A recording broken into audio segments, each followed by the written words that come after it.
He's the oldest, biggest goat around, and he'll be a much better feast than me. And so the troll waits. Well, Matthew said he'd be here, but I'm hungry. Food's gone. I'm still hungry with that gurgling thing. So the next goat comes along. It's the biggest goat of all. He's got these big, beautiful horns, and these strong and sturdy legs, and the shining white coat. And the troll jumps out from under the river. Bullshit! And then rams him back into the river, crosses over the bridge, and the bridge is safe. And Lexi, who's my wife, she used to tell that story to Megan, her daughter. When she was asthmatic, so there were a few trips to the hospital. She would tell that story to make her feel better. And Megan would just laugh. And she'd make her go into the most detail about the troll, about the warts on the bulbous nose, and the brown and furry knuckles, and the crooked and jagged yellow teeth, and that humpback. And she'd just laugh. And she just laugh and laugh. And you know, I used to think that I was that big, beautiful goat, you know, with the horns and the coat, but I think I might be living under the bridge. Dad! Dad? Can you please not come up to me in the hallway? It's weird talking to my father in the hallway. Oh, I'm sorry. No, you're not. No, I'm not. Can you please just go? Oh, see you in class.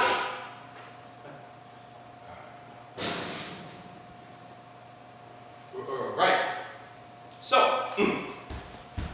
let's take the graph of y equals 1 over x, with x being greater than or equal to 1, thus avoiding the asymptote of x equals 0. Let's rotate it in 3 dimensions on the x-axis.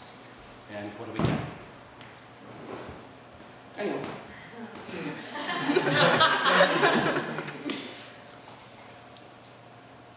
We get a geometric figure with an infinite surface area and a finite volume. Can anyone explain the seemingly paradoxical figure? Anyone? Alright, so the bounding curve of y equals 1 over x is a special case for which the successive segment areas, they don't decrease rapidly enough to allow for convergence to a limit. Can anybody tell me what's this philosophically as well as mathematically important? Anyone, come on. This is in the reading. Anyone? Just asking you to use your brains to make connections in the world around you. It's a particularly potent discovery because it brought to question the nature of the infinite and the relationship between the infinite and the finite. Fun fact. Philosopher and mathematician John Wallis is credited with creating the sideways figure 8 to represent the infinite. He's also credited with creating infinitesimal math by placing 1 over infinity. Okay, so this trumpet, this, it can go on forever, but it can't hold everything. Do you understand? So what if we thought of ourselves as contained within boundlessness? What does that mean for the nature of our being? Well, come on, people, this is where math gets exciting. Up until 1584, the sky above us was thought to be a firmament, that something finite enclosed us. That was up until Bruno, anyone, Bruno? Proposed the notion of the unbounded universe. And the curvature of the universe was brought to question. So, if the universe were flat, one could ostensibly set off and go on forever, but if it's curved, one could set off and return right back to where one started. And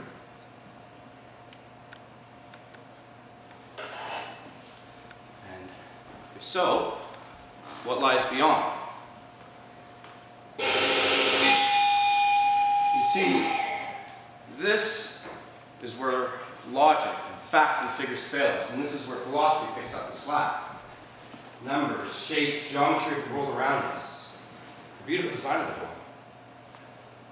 What does it all mean? I'm not trying.